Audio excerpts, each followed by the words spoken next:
Welcome to Motivational Thursdays from the Publisher's Desk. I'm Damon K. Jones, publisher of Black Westchester Magazine, bringing you weekly inspiration to ignite your purpose and power. Join me as we explore the stories, wisdom, and lessons that uplift our community and fuel positive change. This is your midweek motivation, where every Thursday we turn challenges into opportunities and dreams into reality. Peace and blessings, everybody. This is Damon K. Jones here, and welcome to Motivational Thursdays, where we talk about how do we get motivated in our lives, man. How do we achieve the impossible? How do we work on ourselves? And I wanted to talk about this Thursday. I think in this political atmosphere, there's been a lot of fear mongering to Black people, and it's been really crazy because I've been seeing a lot of Black men, speaking outside of the box of masculinity, and it's really concerning. So I wanted to talk about these three great people in the Bible: Joshua, Abraham, and Solomon. And specifically for Black men, that we really need in 2025 and moving forward. We really need to focus on Joshua's courage, Abraham's protection, and Solomon's wisdom. And we have to reclaim the Black male purpose in 2025. You hear a lot of discussion in this election about Project 2025. But what about us reclaiming 2025? We're focusing on that, but we gotta remember that the scriptures has already given us a divine purpose, a blueprint, transcending worldly politics and agenda. Joshua, he didn't need a political movement to lead his people to freedom. Solomon didn't need a government program to be king. And brothers, Project 2025 has no power to keep us from our divine purpose. I believe, and I know it's true, that in the heart of every Black man lies a sacred calling, a divine purpose that echoes through generations. As we witness our communities facing unprecedented challenges, the words of Proverbs 27:17 resound the urgent clarity: as iron sharpens iron, so one man sharpens one another. This ancient wisdom speaks directly to the pressing need for Black men to rise and claim their spiritual birthright as leaders, protectors, and legacy builders. Our communities cry out for Joshua's leadership, Abraham's protective spirit, and Solomon's wisdom in every neighborhood where young men wander without guidance, in every home when children long for father's presence, and in every church where pews that once held strong Black men now sit empty. The need for divine masculine leadership grows more urgent every day in the Black community.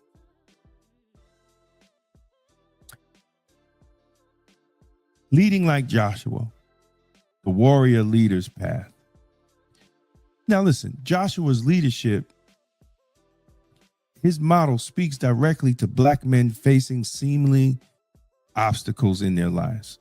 Joshua led the Israelites through a hostile territory into the promised land, facing enemies that appeared unbeatable. His leadership teaches us three crucial elements. The first element is Joshua led from the front lines. He wasn't a distant commander, but he was in the trenches with his people. For Black men today, this means being visibly present in our communities, whether coaching, mentoring, or serving the community through organizations. Second, Joshua combined spiritual guidance with strategic action. Before every major battle, he sought divine wisdom and implemented detailed battle plans. Modern Black leaders and Black men must simply balance faith with practical strategy. Whether launching a business, organizing community initiatives, or guiding our families through challenge. Third, Joshua built a consensus and unity.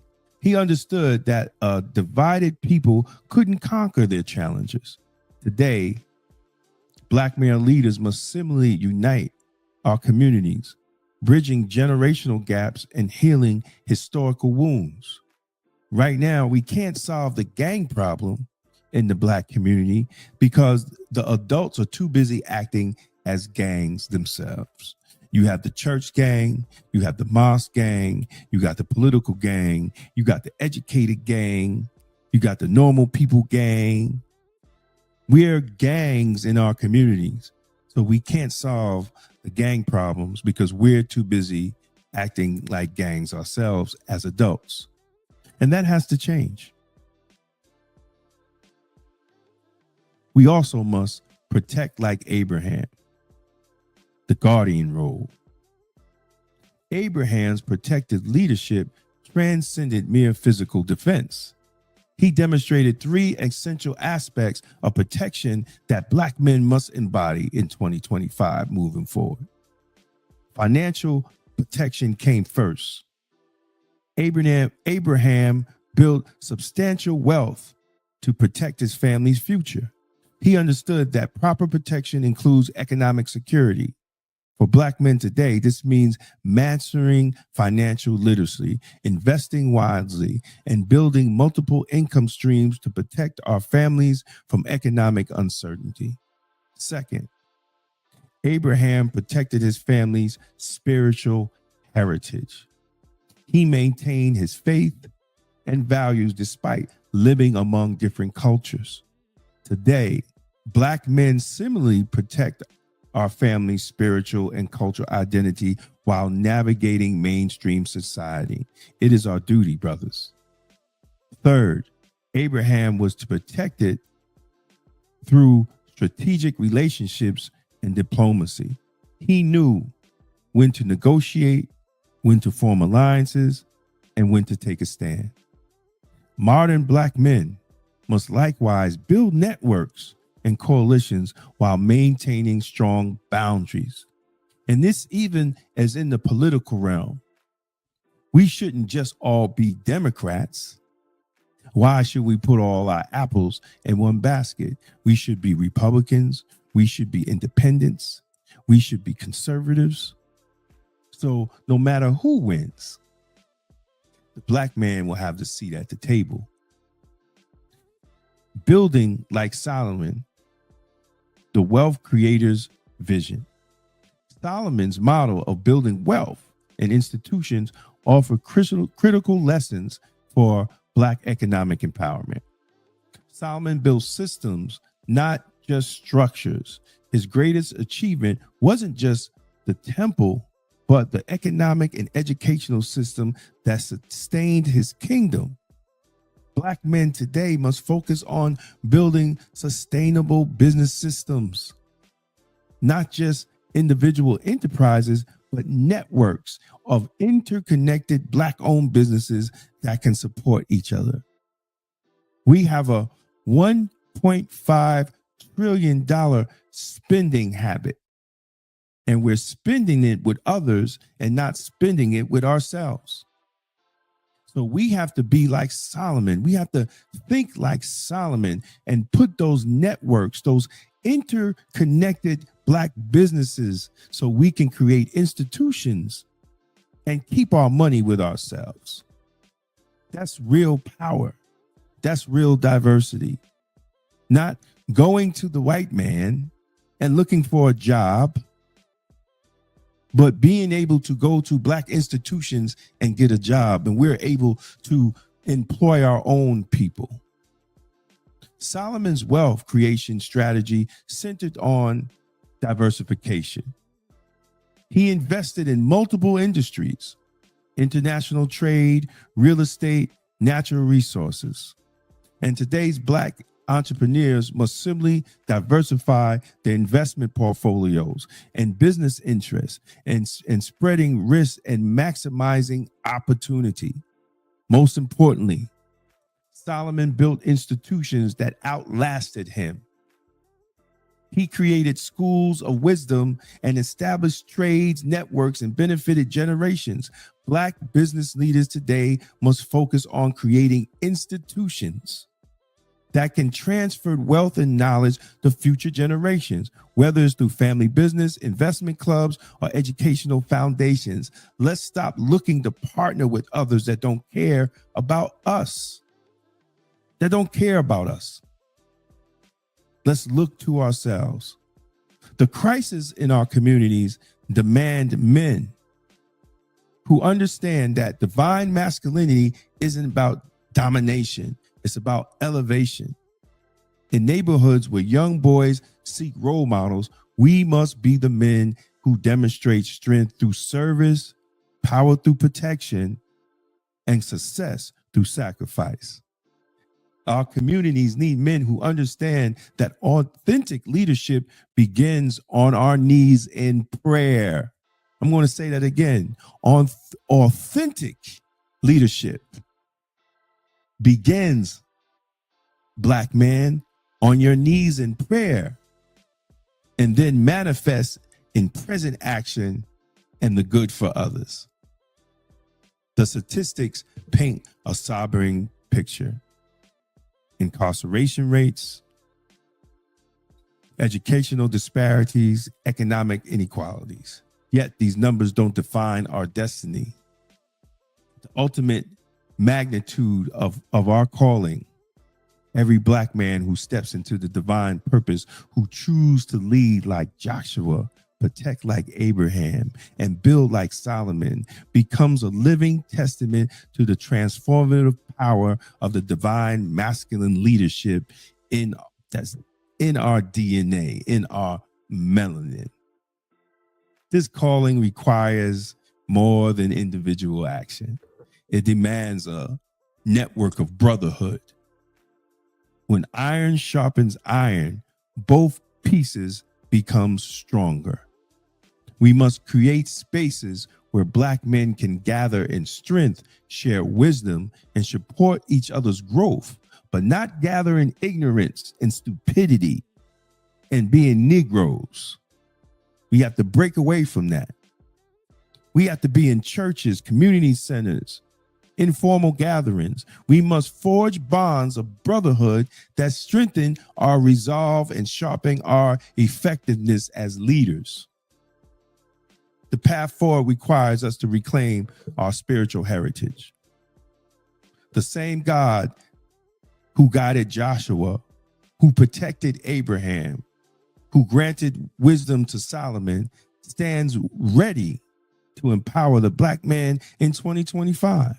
We must reconnect with the divine source of our strength and purposes through prayer, scripture study, and spiritual mentorship. Our families need men who can pray, provide, and offer discipline and even tenderness, and demonstrate strength and even vulnerability. Our communities need men who understand leadership that is sacred trust, not a personal privilege. Our young people need men who can model excellence, perseverance, and integrity in a world that often expects them to be coons, Negroes, and street thugs. Brothers, we cannot afford to be distracted by political theater or Project 2025. Our divine purpose transcends any presidency or political party or political movement. The time for hesitation has passed. Each day we delay stepping into our God-given purpose, our communities bleed, people die, families cry in pain. Every moment we wait to assume our spiritual leadership, another young man strays from the path. Every opportunity we miss to build generational wealth, another chain on our children we must break. Our Black women have cried out for Black men to step to the plate. This election season has proven we can no longer afford division between Black men and women. Our freedom, justice, and equality can only be achieved together as partners. The wisdom of our ancestors and the scriptures shows us this truth. The call thunders through the streets, echoes in our churches, and burns in our hearts. We got to be risen Black men of divine Black masculinity. While others obsess over temporal power and political movements, we must focus on eternal purpose, eternal politics, which is God. Our families and communities need leadership rooted in divine wisdom, not fleeting political promises that we see all over social media. The same spirit that enabled Joshua to shatter Jericho's walls flows through our veins. The wisdom that guided Abraham through hostile territories lies within our mind. The divine insights that crowded Solomon with extraordinary understanding dwells in your heart with unstoppable force. This isn't about Project 2025 or Donald Trump or any other political agenda. This is about answering our ancestral call to leadership that transcends any election cycle. Our women are crying out for protection. Our children are searching for guidance, and our communities are yearning for unity. The blueprint was written centuries ago in the lives of Joshua, Abraham, and Solomon. The question isn't what will happen in 2025. Is what will you do today with the divine wisdom that has already been given us? Black love is our revolution. Our Black unity is our economic strength. Black wisdom is our inheritance. We're going to become living proof of that divine masculine leadership that can transform people and communities and make them a better place to live. So I thank you for watching and listening. And I hope that you will like this video, share it, and subscribe to Black Westchester. It's the news with the Black point of view. And I hope you will watch other shows that we have this week. So thank you again. God bless you. May you have a Blacktastic day. And remember, God is in your vegetables. Peace. Welcome to Motivational Thursdays from the Publisher's Desk. I'm Damon K. Jones, publisher of Black Westchester Magazine, bringing you weekly inspiration to ignite your purpose and power. Join me as we explore the stories, wisdom, and lessons that uplift our community and fuel positive change.